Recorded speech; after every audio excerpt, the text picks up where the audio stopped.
Perfect. Who better than Derek, Pat, Andrew, the wrestling crew? Man, they bout to put an end to y'all careers like a finishing move. They bout to give y'all facts on these cats that's fighting on these mats. Y'all can't see them like John Cena. Even if y'all had 20/20 vision, y'all better listen, pay attention, and take notes down and realize that it's not your time now. And watch these three kings take the crown. Hey, hey. This is former President of the United States, Barack Obama. You're listening to Wrestling IQ 101. Hey guys, you're listening to another edition of WIQ 101. I'm Andrew. Alongside me is Derek. You can follow us on Facebook, Twitter, and Instagram at Wrestling IQ 101. And today's guest is none other than Jeff Cannonball. How's it going? It's good. Thank you for having me after we had to reschedule a bunch of times because I have the world's worst car luck, and I think we had to do it. I think we planned it for twice, and both times I was just like, my car's just not working. Third time the charm, right? Exactly. Yeah, right? What better way to start than a shoot on your car, man? Yeah, right? I like that. That's funny because you guys aren't even the first podcast I was supposed to do something with, and then like my car broke down. I was like, hey, I can't do this today. Like, it's just like when I do podcasts, it's like, okay, is my car going to work today? It's the podcast curse, right? Yeah, for me, for some reason. It's all good. What you hear now, man? Yeah, I'm grateful for that, man. So, I mean, we got so much to talk about. Your career, flaming table. You know, I figured we'll start off with some easy questions, like you do. Right. You know, so, I mean, Jeff, it's no secret, man. You probably grew up watching wrestling, right? Sure. I mean, who were some of your favorite wrestlers growing up? The whole reason I fell in love with wrestling and anything to do with wrestling, wanted to be a wrestler from the time I was 4 years old, was Ultimate Warrior. Yeah. He was my all-time favorite as a kid. Like, I'll still, like, I have Ultimate Warrior shirts at home that fit me today. I'll still find matches from him and be like, this is the best. I know, you know, he's not, quote, work rate. He's not the best, but it's what wrestling's all about. It's just larger-than-life characters going nuts. And as, like, a kid, I was all about, like, how fast it was, how high energy it was. And I think that's kind of still what I like as an adult when I watch wrestling, where I just want to see, like, larger-than-life, high-energy things. So it was all about Ultimate Warrior. I loved Hacksaw Jim Duggan. He was another favorite of mine. Like, everybody always says now, like, oh, when I was growing up, like, I liked the bad guys and stuff, and I was the opposite. I want to see Big Boss Man put the Mountie in jail. Mm-hmm. When Papa Shango made black stuff come out of the Ultimate Warrior, I cried. Straight up, I cried when I was a kid. Oh, yeah, like, but Warrior he was the guy who, when I was a kid, I was like, that's what I want to do when I'm older. I'm surprised it wasn't Virgil. Yeah, right? You know what? I had a Virgil figure when I was a kid, and I brought it to school when I think I was in first grade for show and tell because his arm did a cool thing where if you pulled it back, it'd punch. And I was like, this is the best. I actually did one for the holidays. we just have to talk about Virgil. At least one. Oh, I'm sorry. Every show, it's a thing. He's our favorite. No, he's his. Not ours. Don't say that, please. But that's so funny. It's like, now that you said that about Ultimate Warrior, about like his work rate basically, if you think about it, it's like all like the really like popular ones, like think about Hulk Hogan. Sure. He was like the best wrestler in the world. Right. Stone Cold Steve Austin. He wasn't the best wrestler. Right. John Cena to this day, he's the new version of like the Hulk Hogan. Right. But they can do everything. Yeah, and people just love him so much and they're just so popular. Yeah. Yeah, but it's weird though, if you watch like Hogan from Japan, he's a different wrestler. Yeah, because Austin from WCW, just a different guy. Right. I feel like they get smarter and they realize I don't really have to do that much. Yeah, and like it shows how much Hogan knows his audience. Where like when he was in Japan wrestling Muda, it's like he's got to do more. And when he was here, he realized that he could just point and say "you" and then do a leg drop and get him more money than anything did. Yeah. So it was fun when I met him. He did like a shoot interview. Oh, sick. And he was like, the only thing I regret is using the leg drop.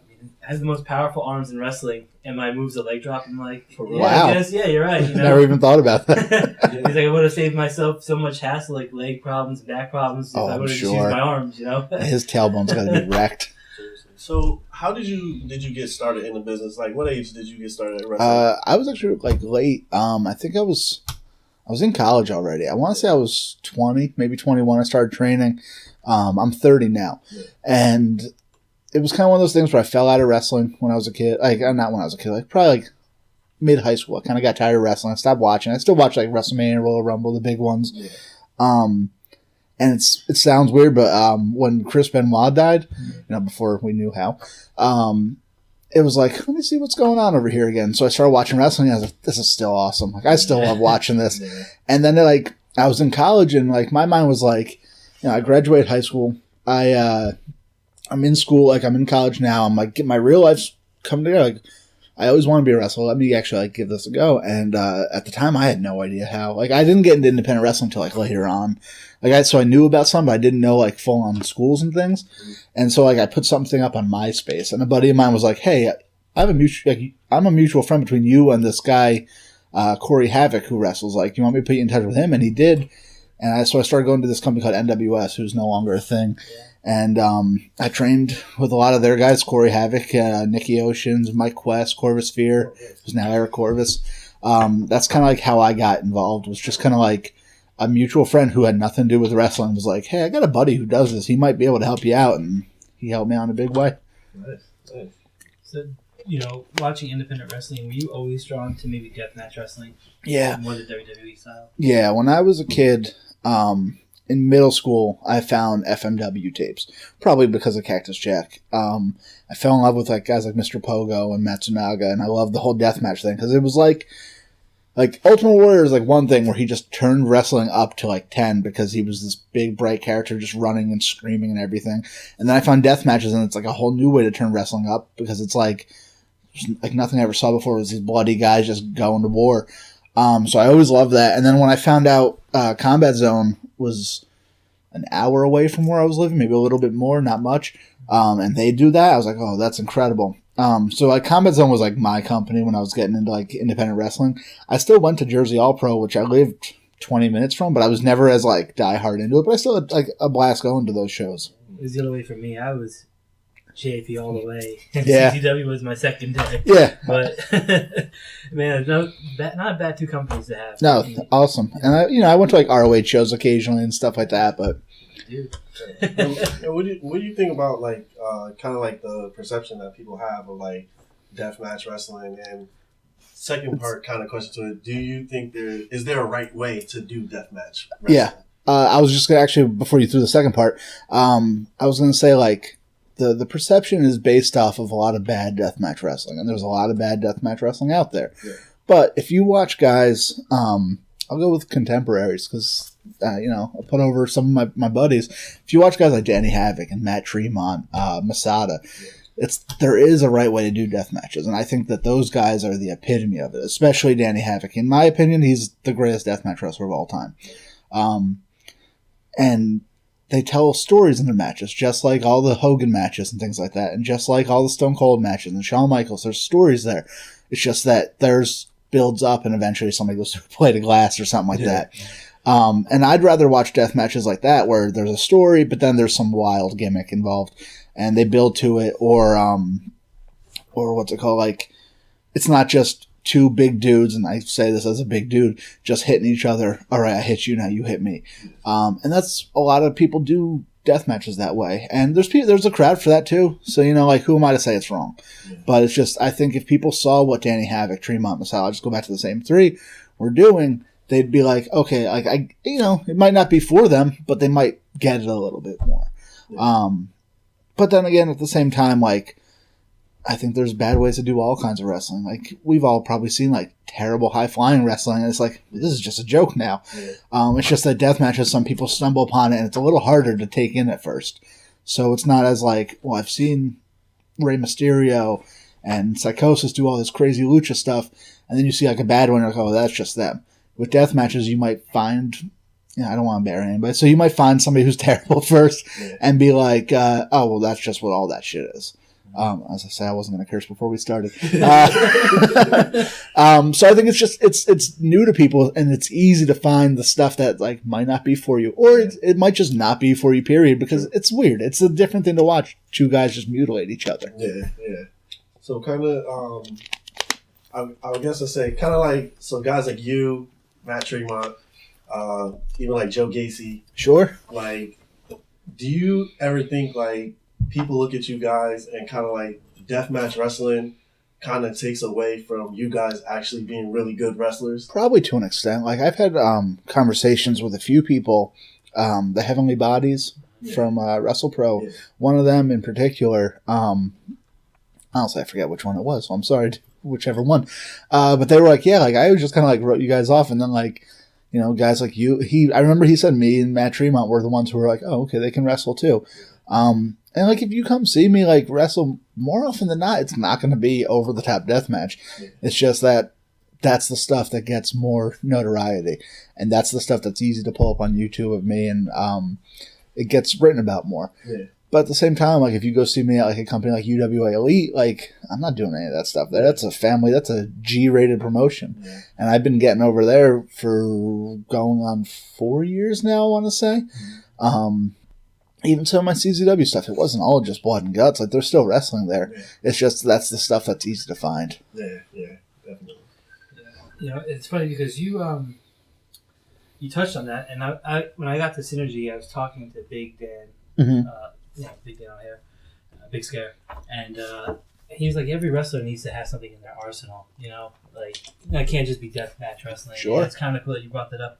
You know, that night at Synergy when you took him on, man, were you preparing for him? You know, because you could have had Mike Orlando. Right. Part of me almost wanted to wrestle Mike Orlando because me and Dan have wrestled so many times, and like we know each other, and it's a similar style. With Mike, we've never gotten to wrestle. It would have been something brand new, which I thought would have been cool. But I guess with me, like my whole mentality going to everything is like I'm just going to do what I do, and you know I'll adapt to what gets thrown at me, and they're going to have to adapt to what gets thrown at them. So like if it were me and Mike, you know we might do a little more of that, TV style of wrestling. But at some point, I'm probably going to force it outside the ring and do my style too. With Dan, it was just like, all right, here's like something I'm more accustomed to from the bat. I mean, also at Synergy, I mean, you've been having problems with Matt McIntosh. Sure. You were on his show, you know.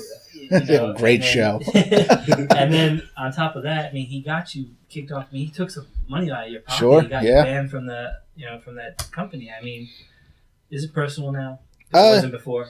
No, it definitely is. Like at first, like I didn't understand it. I've known McIntosh for a while, and you know we definitely have two different mindsets when it comes to wrestling. But like you said, like it got me kicked off of shows, which luckily I was able to fill that spot, and I didn't lose all my money that night. But it still sucks to like I have this booking and I'm all set to go there, make this much money, blah blah blah, and the next thing you know, it's like, oh, you can't because this guy complained and did all this stuff and threw a fit. You know, I really hope whenever, he gets over banning me from buildings that we do finally get a match, because then I won't let it be his style of wrestling. We're going to make it my style of wrestling because that's what I like to do, and that's what he's not going to be used to. So with the Jeff Cannonball, so, there's guys you see and, they have gimmicks. But I feel like Jeff Cannonball, like, that's you. Like, yeah. Is that pretty much accurate? Pretty much. I mean, Jeff Cannonball, like, my real name's on Facebook. Jeff Cannonball and Jeff Guerrero are pretty much a similar thing. Because, like, as much as I love the larger-than-life Ultimate Warriors and things like that, I always felt more, I guess, tied to the Tommy Dreamers and the Sandmans. Granted, I don't drink, but, the ECW style, where the guys were just themselves. Yeah. And this is what you get. And that was a big part of me when I was growing up, because I was probably 12, 13, 14 years old when ECW really blew up. And so, like, I really connected with that, because that's like great when, like, you're kind of finding yourself. Yeah. So for me, as much as, like, I love the characters and the overtopness of wrestling, like, I really like these guys who are like, you watch Tommy Dreamer and it's like, well, that could be me, And like, you watch Dusty Rhodes and the same thing. And I feel like I'm kind of in that line of things where it's like, I'm a 5'10" fat dude. Like, I don't look like, your typical wrestler. I don't look like your Mike Orlandos and Matt McIntosh. I'll even say that. But when you watch me, I can wrestle and I can win matches and things like that. So I do feel like I've kind of kept myself and my, quote, on-screen persona pretty much the same. Like, there's little differences. Like, Jeff Guerrero doesn't go and get in fights every day. But at the same time, it's a lot of me. It's a lot more of me than you probably see in most of today's wrestlers. Yeah, definitely. I feel like your character, it's like easy to like you. Yeah. Like, I appreciate that, because like I just said, it's just basically me. Yeah. So I remember I took my wife to a show and she saw you wrestle. She was like, and we always do, like, we're sitting with Andrew. He always acts. He has to act. Who do you picking to win this one? Of course. Yeah. And then she's like, oh, I'll go with Cannonball. I'll go with Cannonball. That's awesome. Yeah, like, it's easy to like you. Did I win that one? Did he win that one? Which one? It was that Synergy. Synergy With Dan O'Hare? It was the the first round of the championship tournament. I don't think he. Which one was that? What match was that? Was that? That's the tough one. That was day one. It was the Day one? I won that Yeah, match. Yeah, you won. Yeah, you did. Me and Nicholas K. Kamzagami, I won that one. Yep. So I'm glad I can make. she was happy. I'm glad I can make her happy. The only time I didn't like you was when you attacked, Matt Tremont. Sure. I was like, what the hell's going on here? Right. Why would you attack him? Of all people. You gotta find a way to make your mark. Yeah, you did. And you know what? We had our match after that, and we've been friends ever since then. So he understood. Like, his way into Combat Zone wasn't very much different. He jumped a guardrail himself, and granted, he didn't attack one of the company's most beloved heroes. Yeah, right. But he gets it. Talking about Matt Tremont, I mean, what kind of relationship do you have with him? Was it fan to idol, or was it just people to people? By the time he started coming around, I was a little bit more in the business. But like, I was still a fan of his work. I still liked all his work. And then JCW, which is now GCW, they booked me versus him. And like, but at that point, I never really met him. Obviously, I was a fan of his work, and I went to an On Point show with a couple buddies of mine who were on it before I was ever on it. And he knew who I was, and I knew he wasn't. Like, we got along right off the bat. That match actually ended up getting changed, so that first match didn't happen at that show. But it was definitely like, I like this guy, like I like his work and this and that, and now he's one of my best friends, if not my best friend in wrestling. I mean, you almost tried to kill him on your show, though. That is right, his holsters and stuff like that. Right? Well, in fairness, I came to him, I went, hey, I have this idea, do you think it'll be good? And I didn't ask him to be on it because I knew about his stomach problems. And he goes, I'd love to do that. I was like, what? That's not where I was getting at, but okay, let's do it then. I mean, you always hit your friends harder, right? I guess so. I mean, it's like you try to feed them. You give them the worst. That's for sure. So speaking of that, can you kind of tell us, like, how did you come up with that? Like, how did you come up with the show? With the Flaming Table? Yeah, how did you come up with that? There's another show on YouTube called Hot Ones. Yeah. And it's this guy, he interviews all sorts of celebrities. A lot of it's like DJs and like YouTube celebrities. Yeah. And I thought the idea for the show was awesome. It's so cool, but like, I don't know anything about DJs and I don't know much about YouTube celebrities at all. Yeah.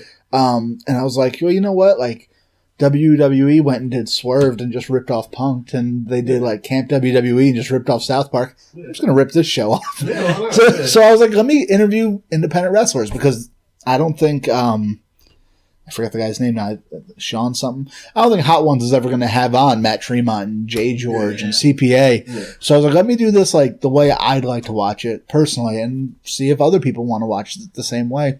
And then it kind of evolved where now it's like become just like, let's do all sorts of hot food challenges. Because I don't want to just rip off that show. Yeah, we played CeeLo with hot stuff, which that was 100% original idea. And I was just like, this makes me laugh. So, like, I still love doing the interview style, and I'm going to do more of those. But that way it's also kind of more expensive to produce stuff like that, because I went and I bought all the wings, and I bought all the hot sauce. True. With the other stuff, like when we played CeeLo, I already have all those hot sauces. Okay. I can put them on chips, and let's roll some dice I already own, and whoever loses has to eat some chip with some stupid, ungodly hot sauce on it. I felt so bad for Beefcake. He was just taking those big clumps, and like, oh my, that was just crazy. I'm like, on the roulette one, that was... He didn't have to do that. I didn't tell him to do that. Like, I even saw his first spin. Like, you don't have to do that much. Oh, he was.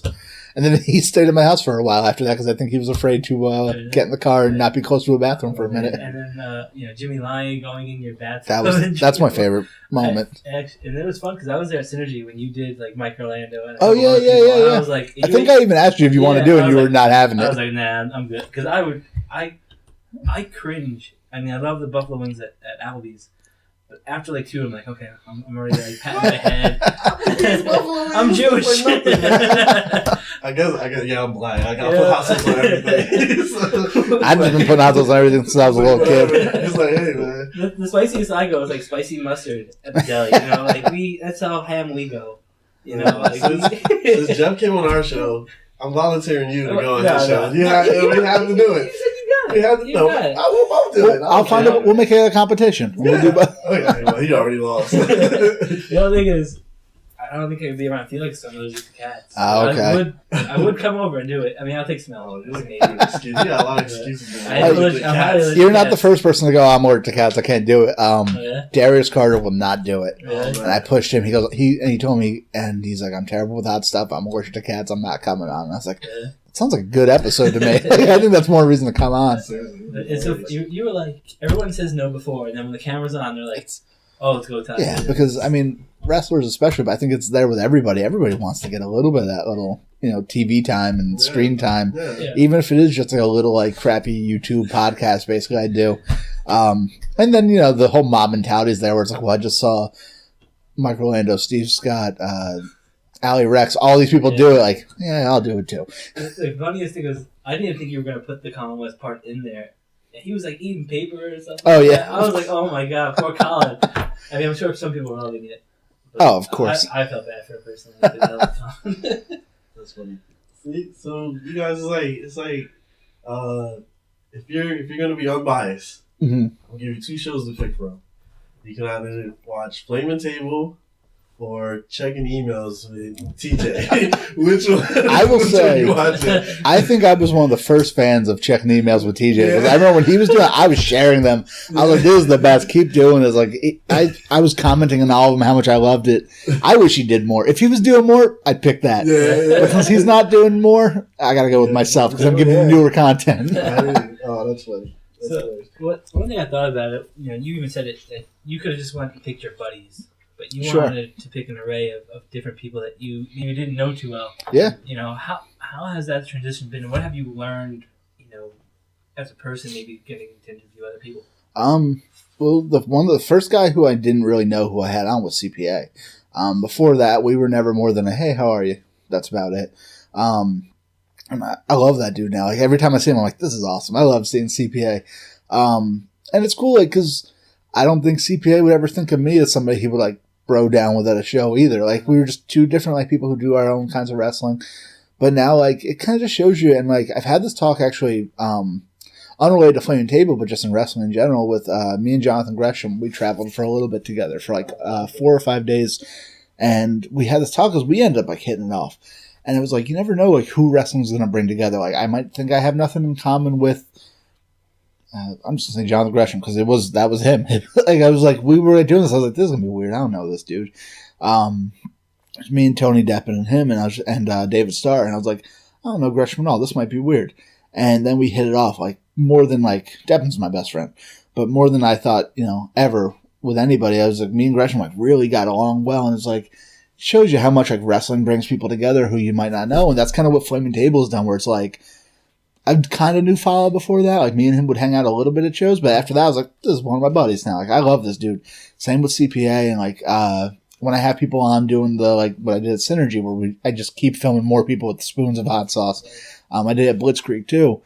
It's like, everybody gets along, and it's like, why can't we just all do this? Like, why do you gotta go online and, like, crap on each other later? Stuff like that.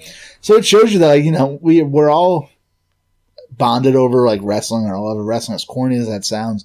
And then once you put, like, hot sauce in there and, like, make more people want to get more screen time and all this, like, we all get along. Like, let's just do this all the time. Yeah, that's funny that you say it, because, like, wrestling, like, it brought us together. Like, we worked together, but we didn't even know. I seen him like a WWE lunch bag. I'm like, oh shit, you watch wrestling too? That's sick. It's like, yeah. Even like Mark, like yeah, and it's like even like Mark Adam Haggerty. He's like, how did you 2 even get together? It's like, you guys are like total opposites. That's funny. But yeah, and now we're like family. His mom calls me son. My son calls Uncle Andrew. Yeah, that's awesome. Cut this guy.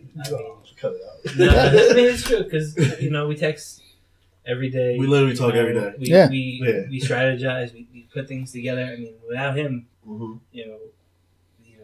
he's been a better half than the podcast. I mean, sure, yeah, it makes the whole podcast. You heard it first. I'm the better half of this podcast. Thank you.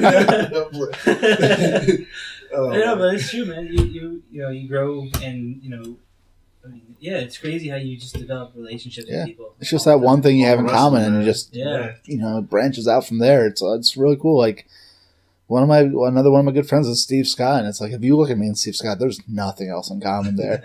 He's this, like, well-kept dude who likes to probably go to clubs and stuff like that, and I'm just this fat dude who, like, listened to punk rock growing up and stuff, and it's like, now we're good friends. And who would have thought? Nice, yeah. I thought it was interesting, man. You went back to GCW, man. You and Kyle had a I love that match. I think you got some hot sauce in your face, right? That was the worst. How was it back?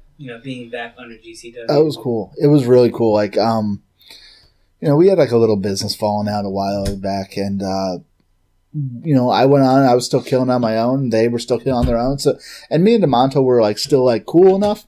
It's just sometimes business gets involved and it gets stupid and corny. But that day I was sitting at home. I had no plans to do anything. I didn't have any bookings that day, and I think I was probably watching some movie with my girlfriend, and I get a text from DeMonto like, "Hey, are you booked tonight?" And no, and he goes, "All right, can you get to Howell?" And I was like, "Yeah, I'm not far from there at all."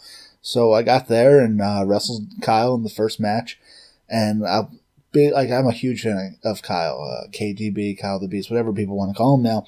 I'm a big fan of him, both his work and him as a dude.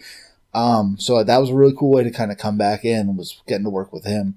And then, I kind of didn't know how the crowd would take to me because I haven't been there in a while. And GCW, whenever people said like, "Oh, are you going to go back?" It's like, maybe, like, you don't know, like, they don't need me. Like, they're killing it. Like, they don't need me at all. So I didn't know how it would go. And then I got there, I got a welcome back chant.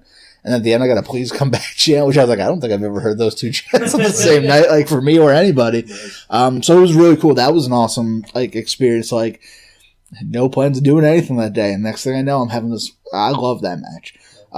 Great match with my buddy Kyle, and getting an awesome reception from the crowd, and even like other guys on the roster were like, "Hey, it's good to see you here again." Like Marcus Crane was one who came right up to me. He's like, "I'm glad you're here." I'm like, me too. This is cool. Also, you're up with H2O Wrestling. Yeah. And, Matt Tremont, his company. Yeah, two-time heavyweight champ. Heavyweight champ, yeah. And recently you defeated Shane Douglas for the heavyweight championship. That was the first run. Yeah. Which beat Shane Douglas, that was mind-blowing. I'm sorry if I cut your question. Oh, no, I was just going to ask you, how was that experience? That was mind-blowing. Like, did he give you any advice? Did you get to talk He was to him really cool. He was really cool afterwards with some advice about some just different things, like a lot of character work with him. Yeah. And as somebody who I said, like, ECW was a big part of me, like, my teenage years, like, that really, like, kind of probably shaped what I like in wrestling today, and even like what I like in some other stuff, like just this dirty, like raw underground feel. So getting to work with Shane Douglas and getting to like be in the ring with him, and like a lot of that match, like I was just reacting to things. Like there wasn't, too much thought put into everything. It was just a lot of reacting, and I think that's the way he does it, and that's like always something I kind of try to do. And like from that, it was just like, here's a seminar just for you right now. It's either sink or swim. Yeah. So that was really cool. And like afterwards, he was telling me great stories about like different ECW stories about like Mikey Whipwreck and all these other people. I was like, this is cool. Like, this is all I want to do. I just want to listen to cool stories from dudes who've like done cool shit and sit back and have a good time. And then winning the title that night was awesome because that was my first singles title I ever won. Yeah. And to win it off of ECW legend Shane Douglas, it's a weird feeling. Yeah. So the franchise, he always said he was better than Ric Flair and Shawn Michaels. So you beat him, so that means you're better than Ric Flair and Shawn Michaels too. Obviously better than Shawn Michaels and Ric Flair. But you also have a big title defense coming up too against Monster Mac. He's one half of the Hit Squad. Yes. I mean, he's a guy. I mean, he's a guy who kind of laid the groundwork for a lot of big guys in wrestling. There's a lot of independent wrestling in general. Hit Squad been there, done that. They were the first match on ROH TV. They ran JPW. They ran CZW. They did everything. Luckily I've been in a bunch of tag matches with Mac before. Never the Hit Squad, but just different matches with Mac. So I kind of know what to expect.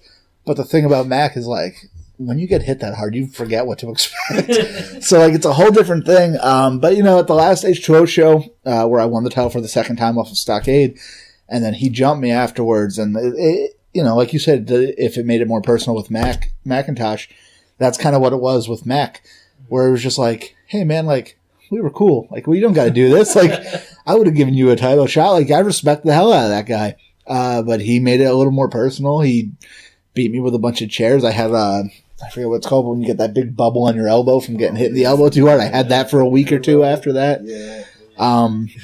So yeah, like I said, like, there's not much you can do to get ready for him, because when you get hit that hard, it's like, well, there goes every plan I ever had. And then if he doesn't hit you that hard, he's going to do a hurricane run or something crazy like that and be like, I didn't know that was happening. He just pulled one out at JP. That was nuts. Did he? Yeah, I've seen him do it a couple times. Yeah. And I was like, I wasn't expecting it. Yeah. And he did it again. I'm like, what are you doing? You don't expect it from him. You know, it shows like he's been around for a long time and he knows all the tricks. And the funny thing about when we talk to Mac, because we always help him out with like Jay previews, and then it's like he's always talking to us like, "Oh, I'm this old man," and you know, like it's like he's on his retirement bed, and right. He goes out there and does amazing stuff like that. So it's like it's just amazing. That's how all those guys are. It's like, oh, I'm this old guy, I'm the past, and then you watch him, it's like, no, you got a lot of gas left in the tank. Yeah, it's all those guys too. It's not even just him. Yeah. Because like Damoff too. I mean, that guy just ages. I mean, he's like wine. Yeah, he's a machine. You're like, how do you? Like, I even told him, like, how are you still doing this? It just gets better. Right. Like, makes no sense. You know, but like, what are you doing? That's just like, I mean, he's just phenomenal. It's a mix of, you know, pure talent and just natural ability, and then also, you know, there's luck in there. Because you watch some guys, it's like they kill for 3 years and then they fall off, and then you got guys like Mac and Moff who, I don't even know how long they've been wrestling. I don't want to guess because I'll be wrong. And they're just still going so hard and so well. Now, man, I gotta tell you, can you stop doing those headbutts? Because I worry about it, man. Like, sometimes you hear that thud, and I'm like, yeah. You know, you see, like, people, their careers have ended. Sure. From that. I mean, after Shibata, his career, has it ended? Yeah. I've been a little behind on things. I didn't know if he came back and made a big glorious return. I think so too. And like after that, it was scary. And then not too long after that, I was like, all right, I'm going to slow it down. And I did slow it down. I think I still did to an extent. I still do them, but as I say, after on Saturday at NYWC, I did 4 of them. But shortly after the Shibata thing, I was like, all right, like let me not do this as much. And then I wrestled Tank at IWA Deep South, and Tank is known for his headbutts, and I don't even know how many headbutts there were in that match. It's like, all right, I'm not slowing down as much as I want to, but I have. Like, you won't see me do them at family shows so much. It's more like I'm going to do this when it's some kind of violent thing. I'll do it in the death matches, but I'm not going to be doing it at, family shows, because kids don't need to see that. My head doesn't need to feel that. And yeah, because I mean, I heard one at UWA Elite that just rocked the building. Yeah, that was before I got smart to when to do it with Robbie Roller. And I was like, I was like, I don't know if he has a concussion. I don't know if you're like, and you're still wrestling. And I'm like, how is this guy still going? That was not early in the match, but there was a lot left after that match, and I don't know. Man, he's scary, man. That's one of those things where like I do, and then later I'm like, do I need to do that? But I don't know. It comes with being a wrestler where you want to be like a little like I said with Flame Tail, we're all like attention whores. So I do that, and I know it's going to get a reaction. I know it's going to get more eyes on me, and like we're going to talk about it later, and I'm going to be like, yeah, like that's the attention whore of me. And then like later I think about it, I'm like, what am I doing with my life? My head just hurts now. Oh my god. So now kind of with kind of like where you're at now in your career, what is kind of like the end goal for you? Are you like one of those guys that you're like, I want to get to WWE, that's my goal, and then I got like a lot of 2-part questions today, Sure, but like so, and then also it's like this is like my first time thinking of this, like to a wrestler, like what is kind of like that cutoff age where you're like, this is it, I'm not going to the WWE. I mean, for me, like my goal was never WWE. Yeah. Like as a kid, and I wanted to be a wrestler because Ultimate Warrior and all that. Yeah, definitely. Yeah. But as an adult, and even when I first started training, I was just like, you know what? I'm a 5'10", 5'9" on a bad day fat dude. Like, they're not signing me. Yeah. And granted, like there's always exceptions. I'm sure Hornswaggle never thought he was going to get signed. Kevin Owens and all that. Yeah, people bring that up. Yeah. People always bring that up. But at the end of the day, there's a lot more John Cena's out there than there are Hornswaggles. Yeah. And I'm closer to the Hornswaggle side of things than I am the John Cena side. So like for me, it's like, don't get me wrong, if they called me, I'd drop everything right now and I'd be out the door. Yeah. But for me, it's never been one of those things where it's like, if I don't make it, I don't feel like I failed, because a guy who looks like me should have never made a dime in wrestling. And to a lot of people, I probably haven't, but I've paid my rent. I've paid bills with wrestling. Some months solely with wrestling. And to me, that's everything that I could ever ask for. I've gotten to travel, all over America with it. I've gotten to travel to Canada with it. I'd like to do more traveling. Like, I don't really have a big final goal. I'd probably like to sit on a plane, go to another country, and not just drive up to Canada. I think that would probably be it. But, like, I don't really have a WWE anymore. Yeah. And I think it's just because I'm having such a good time that it's like, I don't care where this ends up. I'm just having fun. Like, it's another cliche where they say, like, enjoy the ride, don't worry about the destination. So I'm probably butchering that catchphrase. But for me, that's 100% it. Like, I'm just having such a good time wrestling where I'm wrestling at. And there's companies I still want to wrestle for, and there's people I still want to wrestle, but it's nothing that's like, this unobtainable goal. I think that's kind of like my goal. And as far as like an age goes, I don't know. I'll probably slow down like 5-6 years. But then again, 5-6 years might come and I'll be like, I'm having a great time. Yeah. I mean, you look at somebody like Low Life Louie and it's like, that guy's retired 72 times. Yeah, exactly. And Louie's a good friend of mine. Like, there's been times where I'm like, hey, man, you probably should. Like, your health isn't doing so hot. But he loves it. Nothing keeps him away. So, like, my whole thought process is like, I'll hit like 35, 36, and then slow down. Wrestle when I feel like it, if ever, He beats those wings, man, like nothing. I was like, damn. I don't understand how he does that. Is there any times where you get, like, kind of caught up, eating those hot sauce? Like, all the time. Like, all the time. I messed up. Whenever I do that stuff, people think that, like, I have this, like, unnatural, like, ability to, like, just not feel it. Mm-hmm. But, like, I just enjoy it. Like, I still hurt. Mm-hmm. It still hurts. But there's been a few times where I'm like, all right, I've gone too far. Like, if you watch the J. George episode I did, after the final wing, I stand up. And that's become, and I don't know where this came from. Is that why you're drinking cotton candy? Yeah, I got cocky. I drink a bottle of soda instead of like a liter of water. But like, it's become this thing, and Tara Calloway, my girlfriend, has pointed out to me, when things get too hot for me, I just stand up, as if that makes anything better. Where I'm like, all right, I'm standing now. And if you watch the J. George, as soon as I finish the last wing, I throw it down, I just stand up, and I'm like, oh, like I don't know what to do with myself like, right now. Or if you watch the one where we did the lollipop, KTB, and Bill Carr. He just started throwing up, Bill Carr. Oh, Bill Carr was he was a fountain of just puke. This is so gross. Makes for a great YouTube video. Yeah, but like, I'm standing up half of it because I'm like, I don't know what else to do. Yeah. This is what I have to do right now. Yeah, Kyle, he really lived up to the Beast moniker because he was there with you. I mean, yeah, he was. And then he threw up afterwards, too. I never threw up. I walked out of the room because for some reason, when I had the lollipop in and Bill Carr threw up, it didn't bother me. It was almost like a cool distraction. When it was out and Kyle's threw up, I'm like, oh, I feel gross. And I walked out of the room because I was like, I can't handle this right now. That's hilarious. That was a wacky way to go from where do you see yourself? Do you want to go to throwing up in the backstage. So I mean, we gotta talk about something serious though. You competed this past summer for Crossroads, the Dave Davis Memorial. Yeah. I mean, how was it? Getting in there and saluting a fallen brother. That was awesome. A lot of those UWA guys, they knew Mike for 10 years and more than that probably.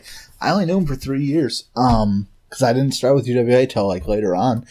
But me and him always hit it off real well. I remember especially like when I first started like getting out a little bit more and people started kind of knowing my name, he was so psyched. When I started doing CZW, he because I guess he was going to CZW too back then. I didn't know him. But he'd be like, oh, like, I loved when this happened. And, like, we'd talk about that, and we'd, like, really, like, hit it off over that. And, like, it was really cool. And I always liked seeing him. And, like, we had good matches together, too. His last match ever was him and TJ versus me and Kirk. And I love that match. That's still, like, I'm not just saying this because he's no longer with us, but, like, that's one of my favorite matches that I've ever had. It's probably my favorite Rogues match. So, like, when he passed away, that sucked. And then getting to do that tournament that was awesome. Like, that was really cool to, like, get to actually be a part of something like that for somebody like that who it's like, like, with wrestling, there's always infighting. And there's always this corny drama. Like, I brought up before where it's like, why can't everybody just knock it off? Like, we're all doing this for the same reason. It's because we love it. Like, sure, like, some people, like, want to get to WWE. And that's the reason. But we wouldn't be here if we loved it. We wouldn't be doing independence if we didn't love it, I should say. So for some, like, when Mike Davis passed away and, like, getting to do that, and, like, we're all there for this common goal of, like, not only do we love wrestling, but we love this dude. Like, that was awesome. That was really cool to like, get to be a part of it. And that's like one of those things that we're like, if you tell most people, it's like, oh, okay, it was just some crappy tournament for some dude that nobody really knew. But for like guys on that roster, myself included, that was everything that day. That was really cool to get to do. I didn't get to be there for the finals of it where his family was there and all that, and I kind of wish I was. But I was still happy to be a part of it, even if it was like a relatively small role. Now, with kind of like with guys from like UWA, and kind of like just in general, like wrestlers that you wrestle with, like how does it feel to you when you see guys like Brandon Kirk or even Jordan Oliver now? I saw him debut for CZW. Yeah, and like even Brandon Kirk, he's pretty hot now. Yeah. He's diving in. Yeah, and that's like your former partner. So, right. It's really cool because like I was always the person who like I don't get stagnant. Like I get real like I don't want to say bored, but I'm always like, all right, what's next? Yeah. Which sounds weird for somebody who just said they don't care about WWE. But I'm always like, like there's got to be more. Like I don't get content with things. Yeah. So like for me, I was always the one like right off the bat, like I got to get out more. I got to do more. I got to go here. I got to travel.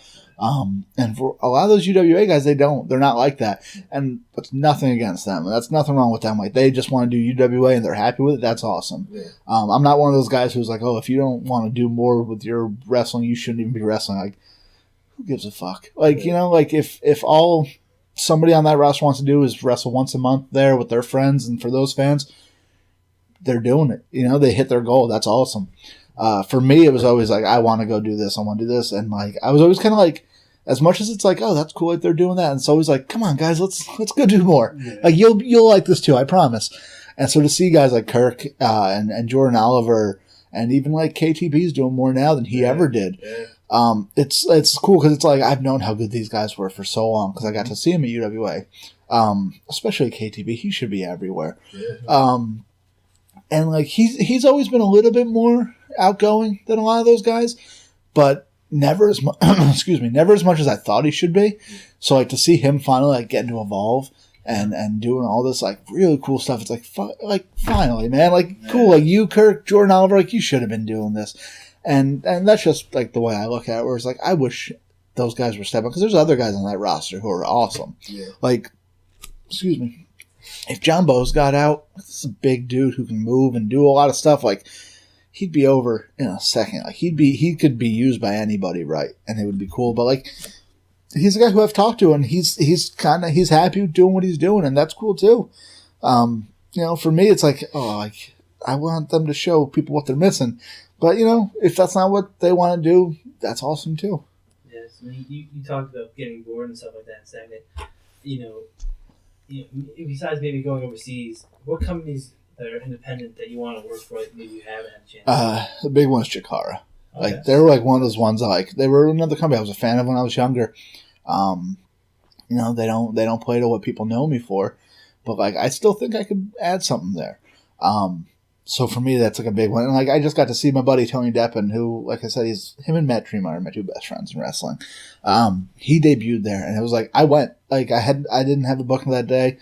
I think it was on a Sunday, and I was like, I'm gonna go to Philly. I'm gonna go watch my buddy debut for Chikara because it was for what CZW was for me when I was a kid or not a kid, but getting into independent wrestling is what Chikara was to Deppen. So I was like, I'm gonna go watch my buddy like live out this dream. So I went a little bit early, kind of met some of the guys there, and like realized like, I already know a lot of you guys. Like, why am I not here? So like, I always wanted to go there, but that was like one of those things where it's like, I should be here. Like, I know you guys already. Like, we get along. Like, I met Quackenbush like for the first time, technically for the first time. Met him years ago, and I tried to go to some training sessions there before I was quite ready to do anything. And I brought that up to him, and he laughed. But like, it's one of those things where it's like, I want to go there. That's a big one for me. Oh man, I don't know. I don't put too much thought. Like Beyond Wrestling is another one. I've done like small things for them, but I'd like to do more there. There's a lot more companies where it's like I want to do more with them. Like IWA Mid South has used me once. I think I could add a lot more with them, and I think we'd be great for each other. But I don't know. As far as like companies who like I don't work for that I really want to, Chikara is like the number one that stands out to me. Where it's like I want to do that by the end of the year. you think Flaming Table helps you maybe get those bookings in the future? I really hoped it would, but I don't think it has so much, honestly. I mean, I would have to say it's almost unselfish of you though, because you're sharing. It's like a tag team. You're sharing your time, your team, right? Your YouTube channel, your time with somebody else. And, I mean, I think it's probably strengthened my networking skills, but I don't think I was hoping I would. I'll be honest. Like when I did it, I knew what I was doing, trying to get more over. I was hoping somebody would be like, "Hey, like I saw you do this. Like I really like your work too. You want to come do this?" But like, I mean, unless promoters aren't telling me, I don't think it's gotten me too much extra work. It's made me like a bunch of cool friends like CPA and stuff who I bet you if I hit him up, I was like, "Hey, what's the deal with this place?" He'd probably put a word in for me, but no promoters being like, "Hey, I love the Flaming Table." Though, they didn't announce it yet, but there's a company I work for in Connecticut, so maybe people can put it together. They want me to do a live Flaming Table there, so there might be a live Flaming Table in the very near future. That's a different type of segment. That's going to be hard to do, especially if we do it before wrestling. Were you always vegan? No. I've been vegetarian for half my life. Since I was 15 years old, I went vegetarian. And then, I want to say it was in college, I went vegan, and I was vegan for 5 years. And then I stopped. I also, I don't drink, I don't smoke weed, I don't do anything. I'm a real boring person when it comes to that. But a couple years ago, I got, real bummed out and real depressed. And I was like, pizza's going to make me happy. So I started eating dairy again because, I was just like, I don't want to drink. I'm just going to start eating cheese again. Real fat guy solution to problems. And so I kind of fell off that. I stopped being vegan for a while, a year or so. And then, I don't even know when it was, but within the last, year and a half or so, I was like, let me go back to it because I like it more that way. It makes me happy to be more conscious. So, for me, it's all because of animal rights. I'm not a preachy person, but it makes me personally happier to not eat animals and things like that. Do people have a harder time with the wings? I don't know. The only person who said something, and I don't know if I could ever put the episode on, not because of some big drama or anything. It's just because we edited it a little bit and the file got all messed up. Was Tony Deppen was like, this sucks. But most people are like, oh, if you didn't tell me, I wouldn't know. Because I know that people have their reserves about fake meat and stuff like that. So I purposely go out of my way to get my favorite fake meat. And I'm like, this is the closest that we're going to have to real meat. So I go out of my way to get high quality vegan food for it because I don't want it to be oh, this is what you eat, this garbage. Nice. Now we might to bring some nuggets or something like that. That's funny. That's not real meat either, right? So. Yeah, right. Technically, probably not. Hey, McDonald's says it's real. Oh, they said it's real, right? Yeah, they wouldn't lie, right? They wouldn't lie to us. Yeah, McDonald's, if you want to sponsor us. Yeah, what's up, Ronald? We're loving it. So, we talked about places you would like to work. Let's talk about any wrestlers you would like to work with. Oh, yeah, you want me to pull out my phone list? I have a list on my phone. I have a list. I think every wrestler has their list, especially after Cody Rhodes went on Twitter and was like, here's the guys I want to work now that I'm independent. I think every wrestler that day made their list, including me, but I just never put it out public just because I was like, I don't know. And you know what? Part of me is like, yeah, I probably should put it public because the few times I've been like, I want to work this guy, it ends up happening. Yeah. So it's it's probably smarter. So I'm going to pull my phone out then. One of the guys who I wanted to work was Akuma. Right. And he recently retired, which that bummed me out because I was a huge fan of him. So he retired, and so I'm like, oh, no. And we were supposed to. We almost had it. On Point was going to do it.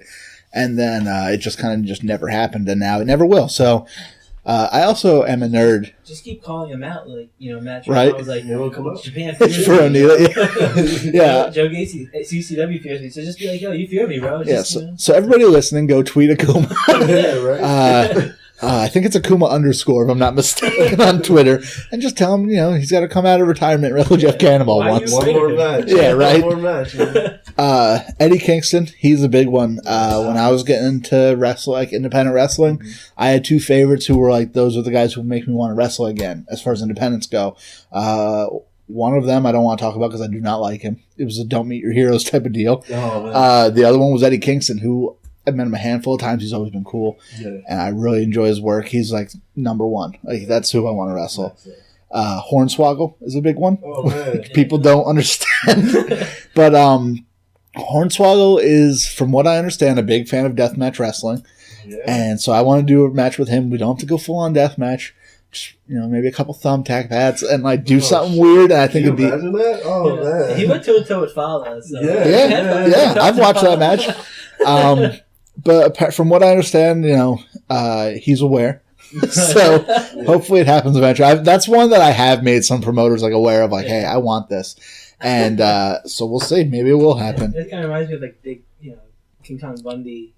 Kind of you're just big and he's tight. It just kind of just works like that. But then let's throw some thumbtacks in there and see what else happens. Since me just reading every name off, we'll probably get boring. Masada's another one. Oh, man. I'm skipping a few people, but Masada's one that I never worked. And it was supposed to happen twice. And one time the show got canceled, the other time just booking changed. And so it's never happened. And that was a match where he's the Undertaker of deathmatch wrestling. Yeah. If you're going to be anything, you got to go toe-to-toe with Masada. So he's a big one for me. Same with Nick Gage. It was supposed to happen once, and then it didn't happen. We've tagged, but we've never one-on-one wrestled. So he's another one. And who else we got? Rory Gulak is another one, which is probably another weird one. But when I was first going to CZW and training around there, he was really cool to me. He always he kind of was I think he saw that I was working real hard and I really wanted it. So he kind of took a liking to me. He always was cool to give me advice and stuff. So that's almost even though he never trained me, it's almost like a teacher student in the way where it's hey man, you give me a lot of great advice. So let me do this now. And then Jason Kincaid is my favorite wrestler to watch. Independent wise, I don't know him at all personally, but he's one I love watching him. I'd like to wrestle him too. And there's plenty of others. I'll probably drive home now and think 3 more guys. I should have said them too. It was funny. We were sitting here at Mount Smack, and Derek's I want to fight you guys. This squad. I'm you're on your own, bro. Yeah. On your own. Yeah, no, I don't even want to do that. I just want to get thrown through a wall. Fair. That's what I want. I was I don't get it. You're right. I don't want that either. Those guys. I've seen people get thrown into the wall. Yeah, I saw Hernandez. We can do it for charity. Launch. Yeah. Then we do it for charity. They can throw me through a wall for charity. They can throw you. I've seen that wall just get murdered with bodies. So I'm good. Is that another company you want to go to? Maybe JP. Was it JP? Oh, definitely. I've talked to Mac a little bit before we had our little disagreement, but part of me, and it's in the back of my head, where it's all right. I'll beat him in this match. I'll earn back his respect, I guess. I don't know what his feelings on me necessarily are. And who knows, maybe it'll open that door. That's definitely been a thought in my head. That's more reason for me to go out there and kill it and absolutely do everything I can to win that match for the title, for, possible more bookings. So the next MG show, there's a lot happening. Is your eye still on that prize? You can't be the first champion. Sure. Now. Yeah. You want to be the second? Right. I think it kind of goes back to how I said with never being content, where it's I think I'm a solid part of any roster I work for, and Synergy included. I think I've put on matches there that you don't get out of other people. But, part of not being content is there's always something more out there. So, no matter who has the title, I think the Final Four, if I'm not mistaken, is this going to come out before that? Do you know? Before they narrow that down? I think it might. Yeah, well, right now, as of talking right now, just so I don't have to rush you guys, Stevie Shields, McIntosh, right? McIntosh, KTB, and Matt Tremont. So it's all 4 of those guys are great champs, and all 4 of them, for different reasons, are guys who I'd love to get in the ring with and try to get that prize back. Or not the back, but get my opportunity back, I should say. Yeah, it was kind of funny because I saw you at PWE. Okay. Yeah. I mean, you were sick that day. You said, that was terrible. But you still made, a huge impact. Yeah. Was that something that was in the back of your mind, maybe I can't do this today. I'm really sick or something like that? I don't know how because I was coming off the flu at that. I think I got a real job and all that. I think I called out of my real job twice that week, and then I was just all right, now I gotta go do this. I'm I knew I was coming to help out Billy Avery, who love Billy Avery, but he's not exactly the strongest partner to have. So I knew I wasn't getting an off night. I knew it wasn't going to be an easy night for me, especially going up against Oleg the Usurper and the Boar, two And Sly. And giant dudes. Yeah, and Sly, yeah. And you had his sister, though. we did have his sister. I mean, she... Who, something tells me if things really popped off a little bit more, I don't think she was helping out too much with the Boar. Granted, that might have been the first trio in wrestling that was all vegans. Oh, really? Yeah, so we had that going. Yep. You could have been the fighting vegans, right? Yeah, right. But Dan Bryan could enjoy it. That is true. Yeah, Dan Austin Bryan. Aries. There's a few Austin Aries, yeah. Ultramantis Black. There's more of us out there than people realize. You know, Zack Sabre Jr. is another one. Really? Yeah. Austin Aries has like the V Generation X Yeah. t-shirts and all the other stuff. Yep. It's like pretty sick merchandise. There's some website out there. Ultramantis Black actually showed it to me. I forget what it is now, and it just lists all the vegan wrestlers. And I'm like, this is cool. Like, I'm not on it for some reason, but this is cool. I don't look like a vegan, so I get it. But you know, PWE was a lot of fun, and like I was sick. Like I was bad that day. I think I was gonna leave early and like just like go home and go back to sleep, and then I think I ended up like hanging out with like the Cyberhawks. And I was like having a blast with them. I was like, I'll stay out a little bit longer because that was far from my house too. But you know, I felt like garbage that day, and if I remember correctly, we ended up losing. So I'm sure my health was a little bit of a factor in there. So let's kind of what would you give for advice for anyone that's like starting out in business? One of the best things I ever heard advice-wise was from Matt Stryker. Yeah. And it was, don't be a dick. Yeah. Because there's so many dicks in wrestling. Yeah. And if you're just like a little bit of a good person, you're going to stand out. Yeah. And for me, like, I don't think I'm a dick. I'm a pretty easy person to get along with. I don't get in arguments too often. I'm easygoing. So like that was already kind of how I was. And when he said that, I was like, yeah, that's actually very smart. Yeah. Like, there's so many dickheads in wrestling where it's like, just don't be one, and people are going to take note of that. Yeah. Like, people love Matt Tremont. He's the nicest dude in the world, and he really is. He's one of the nicest dudes in the world. But he stands out more because you go to the shows and it's like, oh, that guy wasn't as cool as I thought he'd be in person, and this and that. And then you talk to Matt Tremont, he's like, hey, how you doing, man? Like, you doing good? And like, check. Like, he'll talk to you for an hour and a half if you come to a store and all that. But like with that, it's like, what's that? I'm sorry. It's true. Yeah. He's the nicest dude. And yeah, right? And it's like, if you're a booker and somebody's hard to get along with and they're making it hard to be in the locker room with and everybody's complaining about them and they're a good wrestler, you might still book them, but you probably will get tired of them and you'll probably, not have that guy around too long.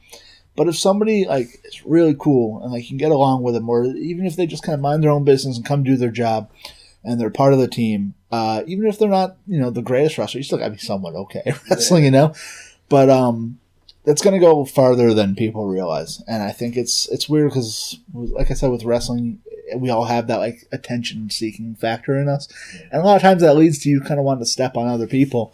But I think as long as you can like distance yourself from that part and just like have fun while you're getting that attention that we all so desperately want, it goes a long way. Just don't be a dick.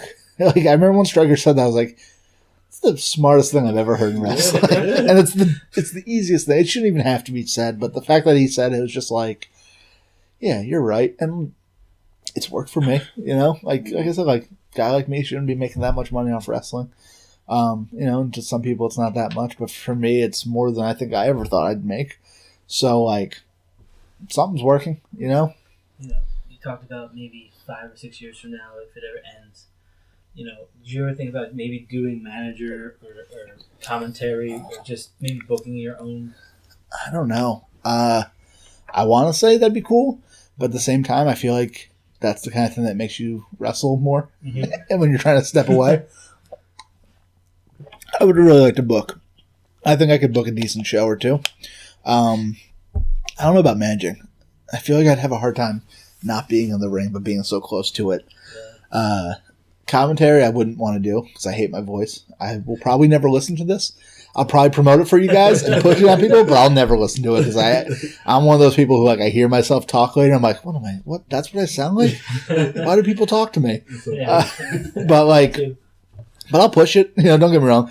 But I think I would have fun booking. Like, Tara Calloway's booking the show right now for her company Dropkick Depression, which is an awesome charity thing that helps raise awareness for different mental health issues and things like that. She did a show last year, and it went awesome. And it was really cool.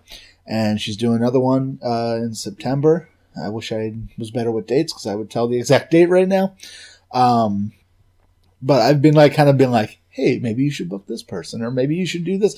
And it's all 100% up to her. But I've been having a lot of fun, like in my head, being like, hey, this would be a cool match. And there's been a few where she's like, oh, yeah, that's a cool match. It's like playing with action figures. Exactly. You're just like kid again. You're just like, oh, this piece. It's a lot of fun, and like, but it's been cool. Like I've been like throwing matches out and being like, I really like doing this. I would like to do this more often. But it's her show, though. I just throw suggestions out, and I realize how much I enjoy booking things, even if it's in my head. Even if 95% of the matches I book in my head and tell her and these all get shut down are this guy versus New Jack. Almost every match I tell. For every good idea I give her, or every good idea she takes, there's probably 9 or 10 matches where I'm like, well, you should book this person versus New Jack. No, I'm not doing that. That's hilarious. So New Jack is like your Virgil? Yeah. But how about we book Virgil against New Jack? Oh, New Jack just whoop Virgil all day. I would watch that. I don't want to see that at all. Yeah, I like that a lot. But let me ask you this. I want to see like spaghetti eating contest. I would watch that. I'd watch New Jack. I'm not going to say that. Actually, I'll get beat up or something. Yeah. But one of the matches I push on her all the time, and you guys tell me if this isn't as great. This is WrestleMania main event in my head. Okay. New Jack versus Ryback. Yo. Yeah, right? Right? Yeah. She's got a. See, now you're on her side. I like it. I like that. No. I think it's the best match I've ever heard of that I'll never see. Ryback versus New Jack? What? I'd watch that every day. I'd watch it every day. That's hilarious. If I had that match on tape or on YouTube, I would put it on every single day. Oh my goodness. But can you imagine New Jack taking like like anything Ryback gives him? Like that would be second to the greatest match of all time. Melina versus Alicia Fox.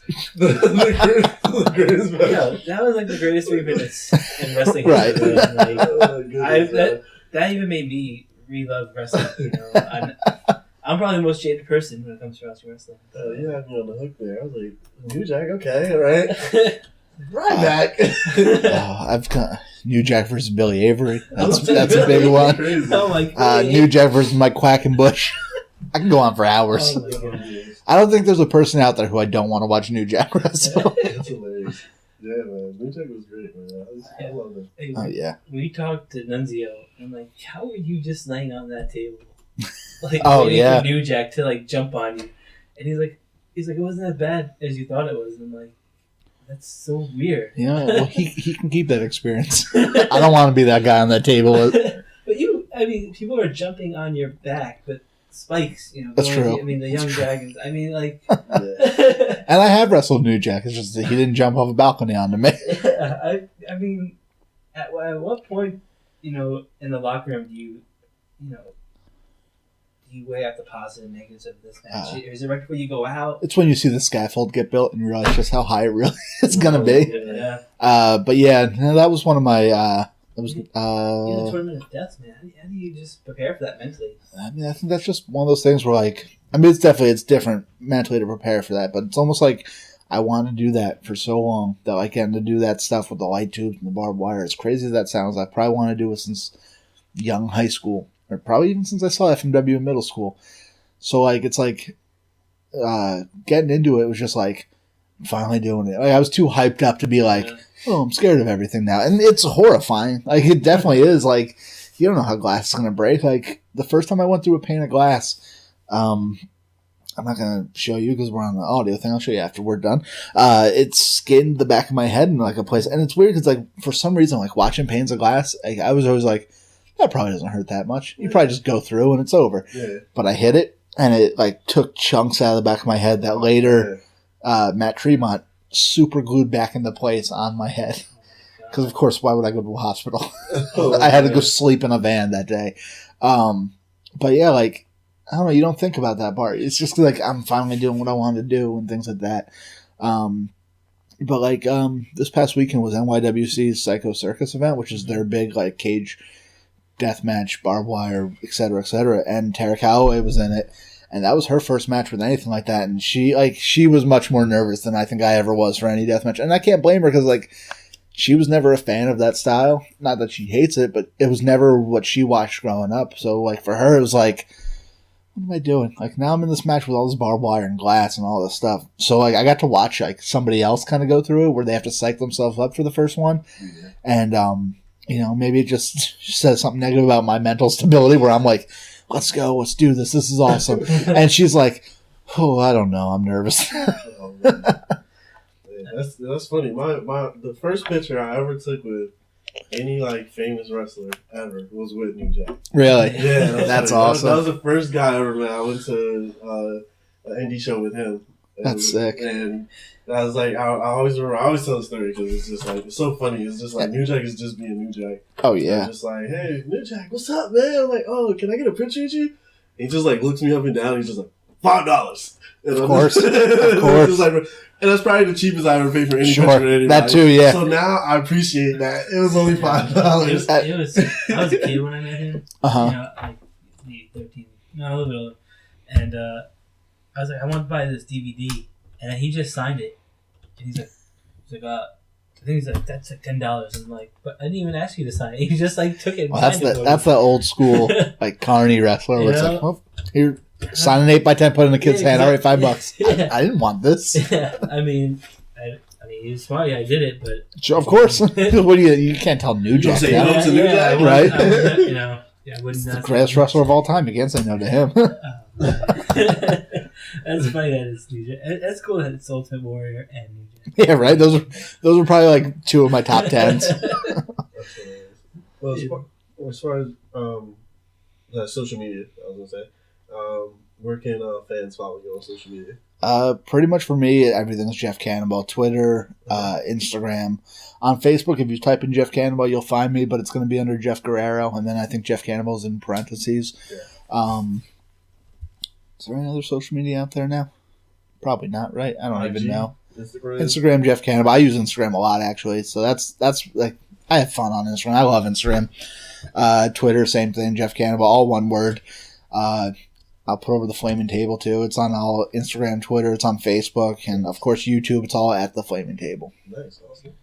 Yeah, it's a must watch. I mean, you really have to watch it. Sometimes you're just like, man, these guys are just nuts for doing some of this. And I'm doing, I think we're going to try to film some stuff on Wednesday where I'm having different guys come over who have talents like outside of wrestling, and we're both going to take a big spoonful of some ungodly hot sauce, and they're going to try to teach me how to do what they do. And it's going to go terrible. And it's going to go terrible for me the next day and them the next day. But you get to watch us make asses out of ourselves. So before we go, Hot Ones has their own kind of sauce, but you use a good friend of yours. You want to give him a plug? Boogie Rag Joe. He's just a dude I met through wrestling in South Jersey who he's got a farm, not a farm, but he's got his big garden. I'm supposed to go down there and see it one day, which I'm actually like, that's like Disney World for me. And he grows a ton of hot peppers and he makes his own hot sauces. It's always like limited runs of everything. He sells them on Facebook at Joe Cass, CASS, and I will put him over for everything because I think, like, I don't use him because he's like, hey, use my hot sauce for this, or like, you know, it's not advertising. It's just I was always getting him for him, and I love his hot sauce. I think he makes incredible hot sauce. So when I started doing the show, I was like, I'm going to put him in here because I think they taste great. He made this one. I don't think he makes like limited runs of everything. And I don't think he's making it anymore. And I know for a fact I bought the last of his batch because I loved it. It's this ghost pepper and Old Bay seasoning hot sauce. If he ever makes it again, I highly recommend everybody check it out. But for now, I own 5 bottles of it because I loved it that much. And one last question. Is the Gigolo coming back? Oh, the Juggalo? The Juggalo, sorry. Yeah. Well, of course. Like, at first, it was the most annoying thing in the world. And then it was just like, people like this? Like, come on. And like, right? yeah, that too. But it's like, oh, like, I didn't want people to like that. To me, it was like, this is weird. Like, let's just put something weird. And people loved them. So, shout out to Shot Glass. We'll put, I will put him on. I'm not gonna say every day because that will get hard. He's not showing me any tricks. I'm not bringing him on for that series. But no, I do enjoy him. I enjoy his company, his trying and as hard as it might be to get through sometimes, especially after we did the last one with the roulette. No, that was fun, but the roulette one where he didn't remember me. First off, and I was in his home before, and not only did he not remember, he didn't seem to like me very much. So, but that I don't know. As annoying as he can be, he makes for YouTube that people like. So yeah, he'll be back. Unfortunately. And, for us, we are Wrestling IQ 101. You can subscribe here. As I throw things all around now. I don't even know if the mic's picked up. I just threw stuff. And you can follow us on Facebook, Twitter, and Instagram at Wrestling IQ 101. And also you can listen to us on the B Plus Player Network under B Plus Wrestling IQ 101. Definitely. And Jeff, we thank you for coming through, man. Thank you for having me. With us. It's a lot of fun. Definitely. We'll have you back soon, man. We are out.